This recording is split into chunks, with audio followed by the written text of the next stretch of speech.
Deixa eu mostrar 3 livros aqui, os irmãos olharem depois. Um desses, foi informado que foi lançado agora, acho que na última semana, Estudos no livro de Hebreus, um sumo sacerdote misericordioso e fiel. E muito obrigado. Escrito pelo Martin Lloyd-Jones. Esse autor foi um dos grandes pregadores do século passado, no meio do século passado, lá em Londres, na capela de Westminster, é um grande expositor bíblico. Ainda você pode achar, inclusive, alguns áudios, até um podcast de alguns sermões dele online, vale muito a pena. Então, o que é escrito por ele, sermões dele, vale a pena dar uma olhada. Esses 2 livros são um conjunto escrito por um casal. Reset, escrito para homens, e Refresh, escrito para mulheres, pelo David e Shauna Murray. E a ideia, vivendo no ritmo da graça em uma cultura estressada. Eu li esse, nós estamos lendo entre os pastores, a equipe pastoral lá da nossa igreja, e a minha esposa e outras esposas de pastores estão lendo isso, mas ele não é para pastor e esposa de pastor, é para todo mundo. E a ideia é, diante do mundo frenético, da corrida nossa louca, o que significa viver uma vida no ritmo da graça? E o autor leva por várias pit stops, como se fosse um carro de Fórmula 1 de corrida, que para consertar, para fazer uma avaliação mecânica e tudo. E ele vai trabalhando várias áreas bem práticas, até falando do sono, alimentação, mas especialmente nossa vida espiritual e como nós, às vezes, falamos que cremos em Deus, mas até pelo jeito que nós dormimos, mostramos que a gente não confia nada em Deus, porque a gente guarda tudo e não consegue dormir de tão preocupado que nós estamos, porque está embaixo do nosso controle. Ele fala, olha, qual sermão você prega no seu sono? O que você realmente crê? Você está crendo em Deus. E outras, essa é só uma pequena parte, mas muito bom, muito prático, fazer uma avaliação da sua vida. Muito bem, vamos lá para Esther 6. Estamos chegando ao clímax, chegando próximo do clímax do livro. Esther, capítulo 6. No último episódio, terminamos após o banquete de Esther. E onde estão os nossos personagens agora, ao abrirmos o capítulo 6, na mesma noite, do mesmo dia, após aquele primeiro banquete? Bom, a gente pode imaginar, quando a gente lê histórias bíblicas, tem que usar a imaginação criativa bíblica, tá bom? A gente entrar, o jeito que os autores escrevem nos convidam a entrar na história e usar o que a gente pode dizer de uma imaginação santificada, vai? A gente pode imaginar, Esther está lá nos seus aposentos, talvez esgotada pelo dia que passou, ela ainda guardando o segredo da sua identidade, que é judia, tentando descansar, mas amanhã vai acordar cedo para já começar os preparativos do próximo banquete, e esse vai ser o banquete em que ela vai revelar tudo. Outro personagem, Amã, arqui-inimigo dos judeus, também está fazendo os seus preparativos. Ele está em casa, comandando e supervisionando a construção de uma forca do tamanho de um prédio de 7 andares. Olha só a ostentação para provar, ninguém mexe comigo. Feito só para acabar com o seu inimigo Mardoqueu. Mas antes, ele vai ter que acordar cedo para chegar cedinho no palácio, antes dos outros ministros, para garantir uma audiência com o rei, para aprovar a execução do tio de Esther. Enquanto o vilão e a heroína estão fazendo seus preparativos, onde está o rei? O rei Xerxes está deitado na sua cama tentando pegar no sono. Depois de um dia cheio, contente, barriga cheia, totalmente alheio a tudo que está acontecendo ao seu redor. Mas, na verdade, enquanto os dois estão fazendo os preparativos, Deus está fazendo os seus preparativos. E Deus está trabalhando exatamente agora. E em Esther 6, a grande ideia, pode passar? Ainda não. Bom, desculpa. Mas já vou colocar aqui. No tempo exato, a mão invisível de Deus vai reverter a história em favor de seu povo. Muito bom. A mão invisível de Deus já está fazendo os seus preparativos. E nesse capítulo, nós vamos ver 3 reversões na história. E começa com Deus agindo da forma mais esquisita. Insônia. E é assim que Deus age. Primeira reversão aqui é que o esquecido é lembrado. Olha os versículos 1 a 3. Acompanha comigo na sua Bíblia, por gentileza. Naquela noite, o rei não conseguiu dormir. Por isso, ordenou que trouxessem o livro das crônicas do seu reinado e que o lessem para ele. E foi lido o registro de que Mardoqueu tinha denunciado Bigtan e Teres, 2 oficiais do rei, que guardavam a entrada do palácio e que haviam conspirado para assassinar o rei Xerxes.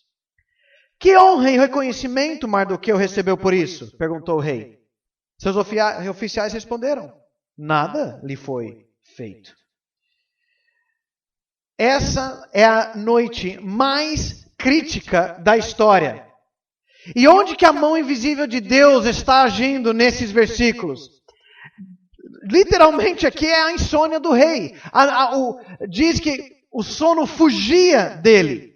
Então, a primeira coincidência, ele não consegue dormir, ele chama para lerem o livro que ele mais gosta, o livro que fala dele. E fala de tudo que ele fez no seu reino. Agora, você tem que lembrar que já se passaram mais ou menos 5 anos, talvez desde que Mardoqueu denunciou, salvou a vida do rei, denunciou esses homens. Então, você pode imaginar todo dia, tudo que acontece sendo registrado, quem veio pedir audiência, quem foi decretado, e vai. Todas as crônicas do seu reinado. E eles pegaram esse monte de rolos e abriram num lugar aleatório. O ponto não é revisar a história, o ponto é ler alguma coisa tão chata que o rei vai pegar no sono. E ele pega para ler essa ata. Vocês leem ata no culto aqui, às vezes? Na Assembleia tem que ler ata. É a hora que todo mundo pega no sono, não é verdade? Né? A gente tem que ler ata, faz parte. Mas ler ata pega no sono, e o rei sabe disso. Então ele manda ler a ata das suas reuniões, das suas crônicas. E chega, por acaso, abre justamente no lugar que fala, que foi registrado, que Mardoqueu salvou a vida do rei. Isso levanta um questionamento. Peraí. Vocês leram que ele salvou minha vida? Cadê o resto da história? Como assim, senhor? Não, e aí? Né? Sempre que alguém salva a vida do rei, ele é recompensado generosamente. E o que aconteceu? Vocês estão lendo errado. Cadê o resto da história? Não tem nada aqui. Não, como assim não tem nada? O que foi feito para recompensar Mardoqueu? Meu rei, nada foi feito. Não, peraí. Isso não pode ser. Queridos, naquela época, era muito perigoso você ser rei. Estava todo mundo tentando assassinar o rei. Né? Na verdade, o rei Xerxes morreu assassinado mais para frente, né? No final da sua história. E vários outros imperadores foram assassinados. E era extremamente... Por isso tinha todos esses... Extremamente perigoso. Por isso tinha todas essas regras de que não podia chegar perto do rei sem ele chamar e tudo mais. E o rei precisava, toda vez que alguém fizesse algo de bom para o rei, precisava recompensar de tal forma que o pessoal ia ver que tinha muita vantagem em correr o risco para salvar, denunciar alguém que estava ameaçando o rei. A história conta que quando o irmão do rei, Xerxes, foi ameaçado, tentaram assassinar, e alguém denunciou, aquela pessoa se tornou governador de uma província inteira, porque salvou a vida do irmão do rei. Mardoqueu salvou a vida do rei e nada foi feito. Os reis precisavam honrar ele publicamente. E era um absurdo ele não ter recebido sequer um obrigado.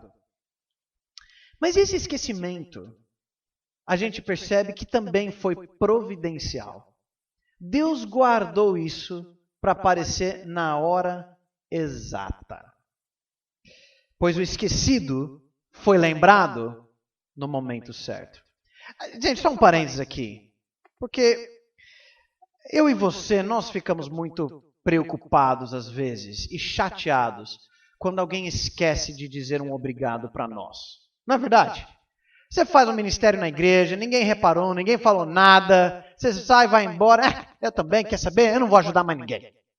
Né? Ninguém fala nada, ninguém dá um elogio, você trabalha na sua empresa, faz tudo jóia, o pessoal passa por cima, ninguém reconhece o seu trabalho, né? Você que é mãe, esposa, né? Dia após dia, seus filhos, marido, vem para a mesa, come tudo, você preparou todo o caminho, vira, vai embora e só deixa a louça suja para trás. Por isso que nós precisamos lembrar que nós estamos fazendo para Deus. Aguarde o seu tempo. Se você fez para Deus, Ele viu. E Ele recompensa no tempo dele. Agora, notem algo aqui. Voltando para a história, fecha parênteses. Quando que tudo começa a mudar na história para Mardoqueu? É na insônia do rei. Percebe de novo como algo tão insignificante foi usado por Deus, mas ainda não acabou. É por isso que a história de Esther é tão preciosa. Sim, nós vimos no primeiro dia, para tirar o povo do Israel, do Egito, da escravidão, Deus batalhou contra o faraó, 10 pragas, morte dos primogênitos, abriu o mar vermelho. Mas aqui, eles não vão ser escravizados, eles vão ser aniquilados. E ao invés de Deus entrar com tudo como ele fez, Deus simplesmente age através da insônia. Queridos, isso nos ajuda a lembrar, mais uma vez, repetidas vezes aqui, que Deus age dos meios soberanos dele. Insônia, uma marca-páginas para abrir na parte de Mardoqueu, na história. Mesmo em meio a terríveis tribulações, Deus não deixou de estar no controle, por trás das cenas, cumprindo o seu bom propósito. E por que eu lembro isso para nós? Porque, queridos, às vezes a gente espera e a gente só lembra dos momentos grandes da atuação de Deus. Mas nos esquecemos de histórias como essa, em que Deus é invisível, mas Ele continua agindo, porque é assim que geralmente Deus age na minha vida e na sua vida. Talvez você lembre de histórias no seu passado, talvez a sua conversão. Eu lembro, eu era muito pequeno, criança, foi praticamente o ano que o pastor Joverci chegou lá no seminário, foi 89? Foi 88, eu tinha 3 anos de idade. Eu estava com minha mãe, acompanhando ela numa consulta, ela estava grávida do meu irmão, e foi com ela, não tinha com quem me deixar, foi com ela lá para o médico, para a consulta dela. Enquanto a gente esperava, eu tinha lá no hospital, na parede da sala de espera, um crucifixo. E eu, curioso, mamãe, por que eles colocaram isso aí? E ela aproveitou e lembrou mais uma vez do Evangelho e que Jesus não está mais morto, pendurado como está ali no crucifixo. Ele ressuscitou. E explicou de novo o plano da salvação que Jesus fez pelos meus pecados. E, queridos, foi só isso. E foi naquele momento que um menininho de 3 anos de idade, quase 4, que Deus tocou no meu coração. E eu entendi o Evangelho e criei. E foi a misericórdia dele. E mudou minha vida. Não abriu os céus, não foi nada espetacular, foi até um símbolo católico usado de uma forma indevida, mas Deus usou para salvar a minha vida. O que Ele fez na sua? Quais são as suas histórias? É muito gostoso poder voltar e talvez fazer isso algum dia. Volta e começa a lembrar os momentos mais marcantes da sua vida. Coloca num papel e vai enchendo. A gente fez isso um exercício entre a equipe do Prega a Palavra uma vez e foi só choradeira, na verdade. Começando a lembrar eventos marcantes da minha história e colocando numa folha e chegando e compartilhando. E quando olha para trás, fala, meu Deus, eu estou levando a vida, mas quando eu olho para trás e eu vejo a mão de Deus dirigindo através de coisas tão pequenas, tão insignificantes, mas era Deus conduzindo a minha vida. Mesmo nos momentos de maior crise. E Deus carregou até aqui. Mas voltando. No tempo exato, a mão invisível de Deus reverte a história em favor do seu povo. 3 reversões. Primeira reversão, o esquecido é lembrado. Segunda reversão, o humilde é exaltado. Vamos ler versículos 4 a 11. O rei perguntou, quem está no pátio? Ora, Amã havia acabado de entrar no pátio externo do palácio para pedir ao rei o enforcamento de Mardoqueu na forca que ele havia preparado. Os oficiais do rei responderam, é Amã que está no pátio. Faça-no entrar, ordenou o rei. Entrando Amã, o rei lhe perguntou, o que se deve fazer ao homem que o rei tem prazer de honrar? E Amã pensou consigo, a quem o rei teria prazer de honrar, senão a mim? E por isso respondeu ao rei, ao homem que o rei tem prazer de honrar, ordena que tragam um manto do próprio rei e um cavalo que o rei montou, e que ele leve o brasão ou a coroa do rei na cabeça. Em seguida, sejam o manto e o cavalo confiados a alguns dos príncipes mais nobres do rei.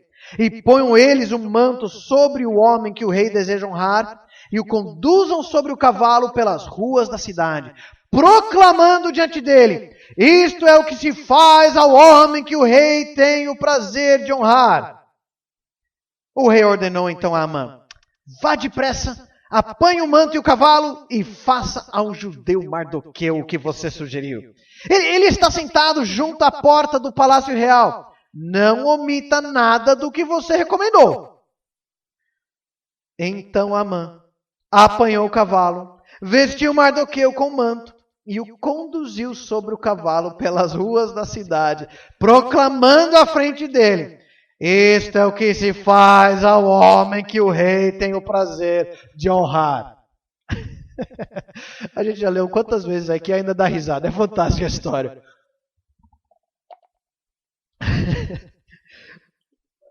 Parece que o rei ainda está no quarto, já passou a noite em claro, já é cedo e o Amã já chegou cedinho lá para chegar antes de todo mundo, antes que o rei saia para qualquer compromisso ou que sua agenda seja lotada. Ele precisa garantir a sua vingança para ele ir tranquilo para o banquete. Pobre Amã, mal sabia ele que Deus chegou primeiro. Antes de Amã fazer o seu pedido, o rei perguntou, não, peraí, Amã, antes de você perguntar, deixa eu perguntar uma coisa para você. Como posso honrar o homem que me agrada? E veja como Amã tropeça sobre o seu próprio orgulho. Ele pensou que só podia ser ele. Não, afinal de contas, ele era o primeiro-ministro. Até a rainha se agradava tanto dele que só convidou ele para o banquete pela segunda vez. E ainda mais, ele chega no serviço no palácio horas antes do expediente. Olha que fantástico. Homem dedicado. Agora, como Amã pensou que estava pedindo para ele mesmo, ele pediu aquilo que ele mais desejava. Ele já tinha riqueza. A gente já viu isso? Ele já tinha poder. Era o segundo principal do reino. O que ele mais ansiava? Fama, honra, o seu orgulho. O que ele não é? O rei. Então o que ele pede para esse homem anônimo, que deve ser eu?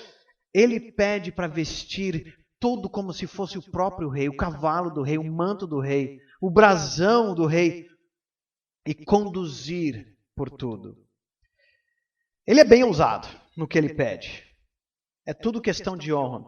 Para nós, nos nossos dias, talvez seria parecido como desfilar no plano piloto de Brasília, no Rolls Royce usado na posse do presidente. e vestir a faixa presidencial. É uma honra tão grande que só falta a pessoa ser presidente. Na verdade, tem que ser presidente para fazer isso. Mas, imagina o sorriso dele enquanto ele fala e conta desse seu sonho, dessas honras. E imagina o espanto e o sorriso amarelo. Quando o rei diz, perfeito, Amã, eu sabia que podia confiar em você. Você sempre vem com as melhores ideias. Eu sei que posso contar com você. Faz tudo isso com Mardoqueu judeu. Talvez você não saiba quem é. Ele fica sentado ali na porta. Não, eu sei.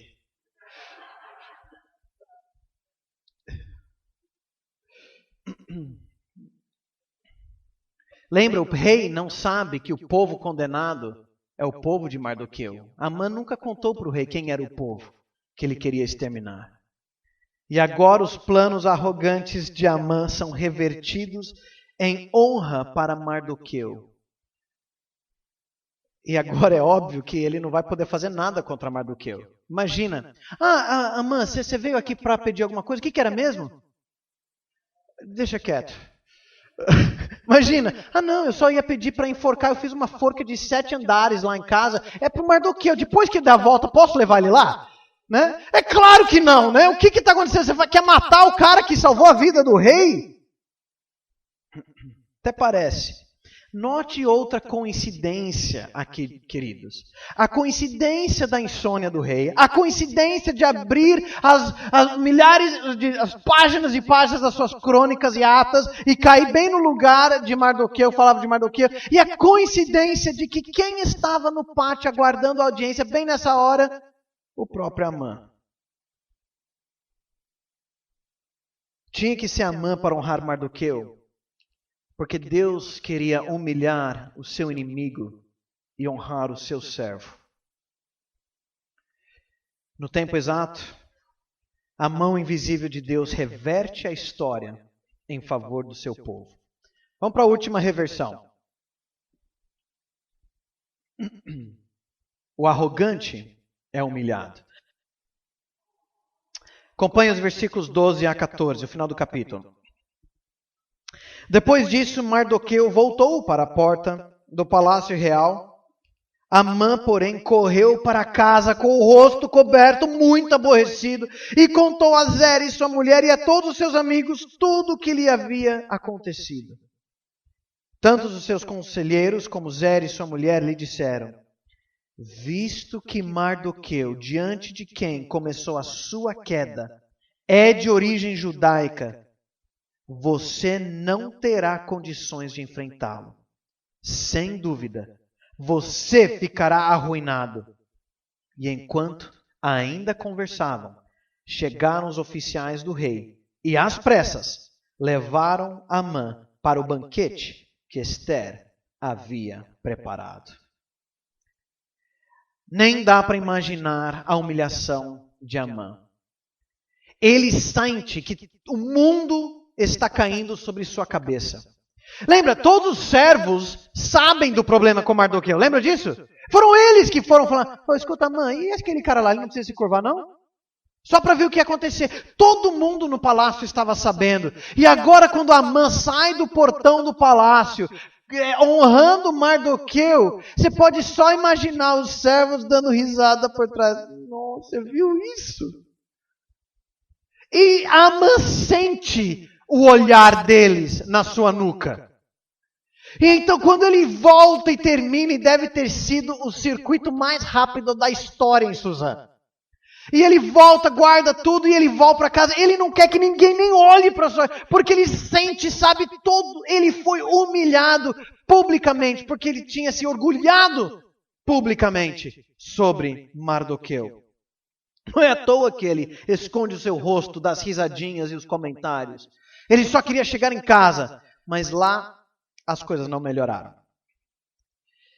E é interessante quando ouvimos as palavras da sua esposa e os servos, as mesmas pessoas que num capítulo antes, falando, resolve isso, é fácil, mata o cara, você vai tranquilo. Agora estão assustados. Porque estão percebendo que tem algo muito mais, ou alguém muito mais poderoso na jogada. E perceberam, se isso aconteceu todo desse jeito, não é coincidência. É só assim que a gente pode entender suas palavras.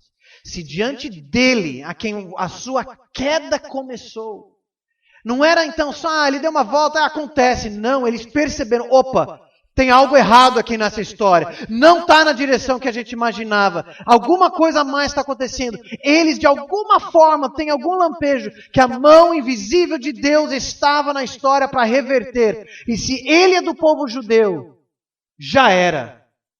Já era. Sem dúvida, você ficará arruinado. Esta é a interpretação dessas pessoas pagãs.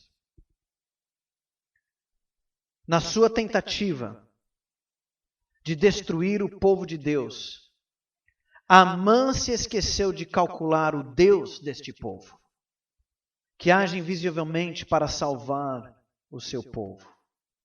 Eles já estão percebendo que aqueles que Amã estava tentando aniquilar não ia adiantar mais. Há alguém maior por trás dos judeus lutando em favor deles. É curioso como o versículo 14 termina, porque já não parece mais o som dos passos dos servos vindo buscar Amã. Não parece mais como aquela alegria levando ele para uma honra de um banquete. Porque o texto fala, chegaram os oficiais do rei e às pressas levaram Amã para o banquete. Parece mais os passos apressados de carrascos, levando ele para o seu fim, porque é justamente o que vai acontecer. Ele vai ser executado em menos de 24 horas, por meio de eventos insignificantes, aparentes coincidências. Deus reverteu completamente a história e ainda não acabou. Queridos, em toda a Bíblia, nós vemos esse padrão. Deus reverte a história, Ele abaixa o arrogante, mas concede graça para o humilde. Vá lá para 1 Pedro capítulo 5. 1 Pedro 5.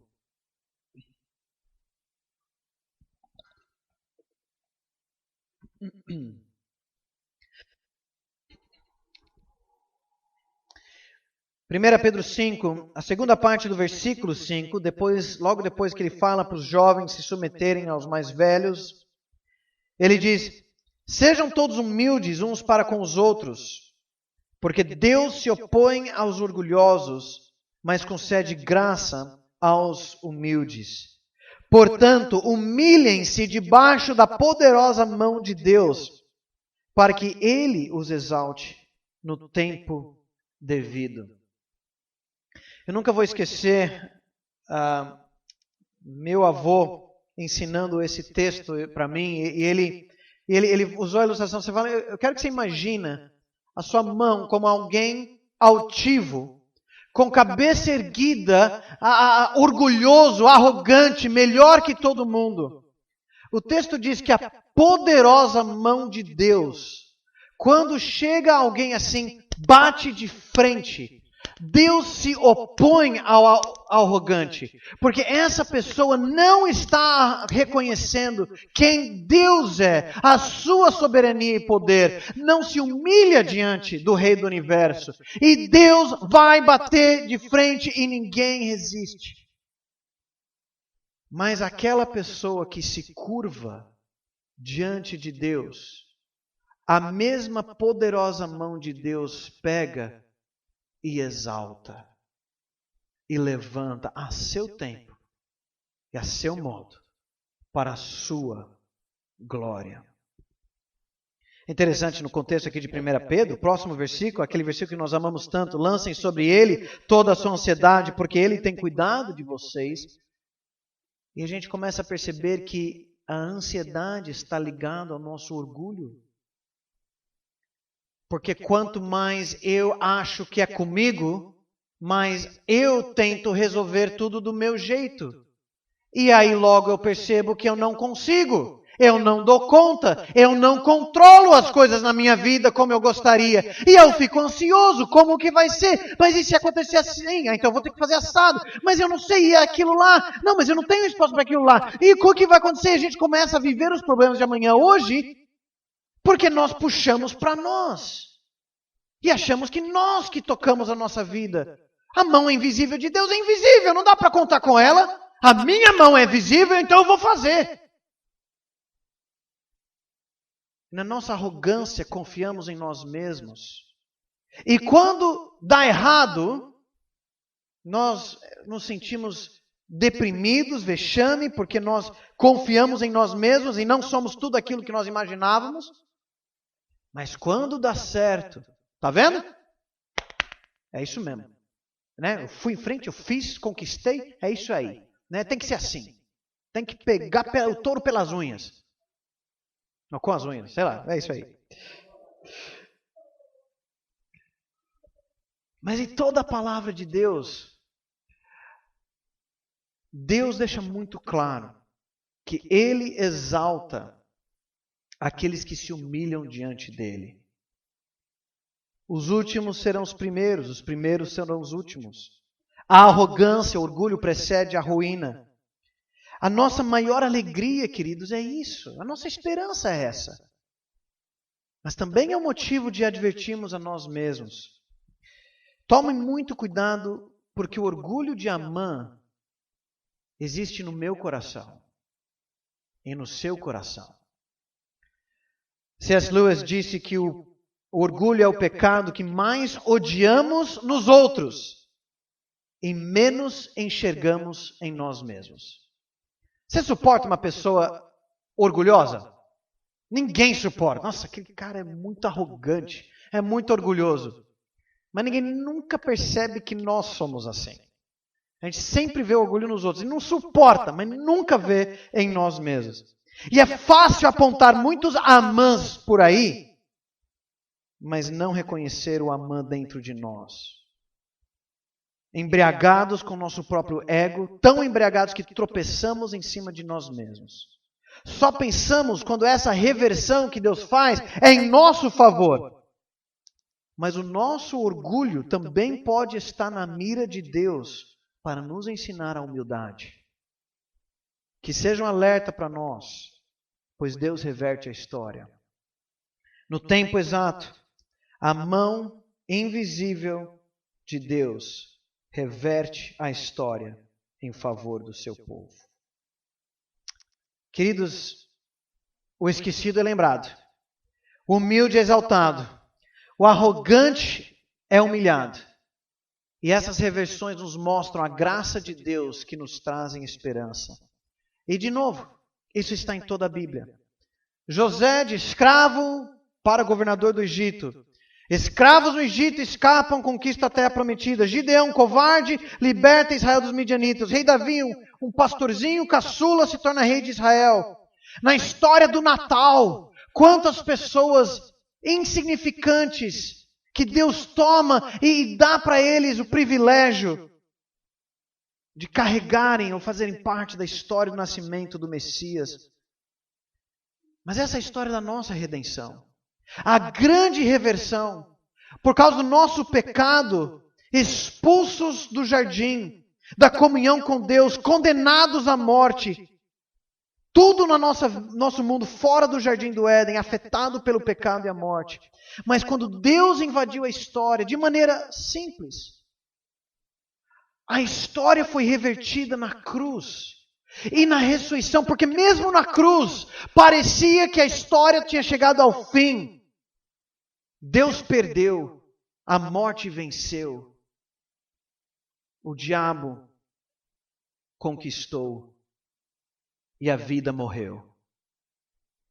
Mas a ressurreição, queridos, a ressurreição é a maior reversão da história, em que o Rei da Glória, o Autor da vida, venceu a morte e mostrou para todos sempre o seu poder de trazer vida através da morte e dando para nós a alegria da salvação. Pecadores perdoados. Nós, gentios, fazendo parte do povo de Deus, adotados como filhos de Deus. O fim da história é totalmente inesperado, porque agora, pela fé em Cristo Jesus, nós temos a vida eterna. No tempo exato, a mão invisível de Deus reverte a história em favor do seu povo. Queridos, isso ainda acontece hoje? Sim, mas muitas vezes não do jeito que a gente entende ou espera. Às vezes demora. Quando que Deus vai reverter a minha história? E a gente precisa entender algumas realidades de como Deus age, de acordo com o seu bom propósito. Já, mas ainda não. Deus muitas vezes realiza isso em nossos dias. Nós temos visto isso na história da igreja. Eu lembro de história de dois amigos que trabalhavam numa empresa que um chefe opressor, arrogante, desonesto, e chegou a hora em que ele foi demitido, descobriu tudo que ele estava fazendo, e eles foram honrados. Às vezes isso acontece. Mas essa não é a maior reversão da nossa história. A maior reversão da nossa história é a salvação. E mesmo agora, Deus ainda permite que o mal progrida rumo ao grande dia do juízo final. Então, nosso papel hoje é obedecer a Deus e descansar. Deus continua a história. Esther nem aparece nesse capítulo. Mardoqueu não faz nada. Ele só anda a cavalo, dá uma volta. Mas vai chegar a hora, e no tempo exato dele, em que Deus fala, agora é comigo. Eu posso aguentar, então, queridos, e perseverar ao ser humilhado e atacado agora, porque eu aguardo o fim da história. Eu vou ler para vocês, para terminar, 1 Pedro 2, 21 a 23. Olha como ele usa o exemplo de Cristo. Para isso vocês foram chamados, pois também Cristo sofreu no lugar de vocês, deixando-lhes exemplo, para que sigam seus passos. Ele não cometeu pecado algum e nenhum engano foi encontrado em sua boca. Quando insultado, não revidava. Quando sofria, não fazia ameaças. Por quê? Por que Jesus conseguiu sofrer tudo injustamente sem revidar? Mas entregava-se àquele que julga com justiça. Quando pessoas falam mal de você, quando te machucam, quando espalham mentiras ao seu respeito, quando a corrupção e a maldade ao seu redor parecem prestes a te engolir, lembre-se de novo. A história, a reversão da história está nas mãos de Deus. Não coloque, como eu já falei, um ponto onde Deus colocou uma vírgula. Porque você pode ter certeza. O ponto final pertence a Ele. Pai, ajude a todos nós a perseverarmos. Ajude-nos, Senhor, a sermos humildes como Cristo.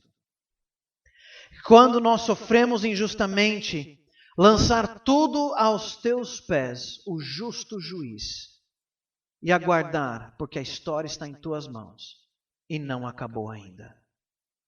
Obrigado porque o Senhor é o grande Deus de justiça, e obrigado porque a tua justiça nos alcançou. Nós, pessoas injustas, mas agora vestidos com a justiça de Cristo, nosso Salvador, que na maior reversão da história venceu a morte pela ressurreição e nos oferece a vida eterna. Oramos em nome de Jesus. Amém.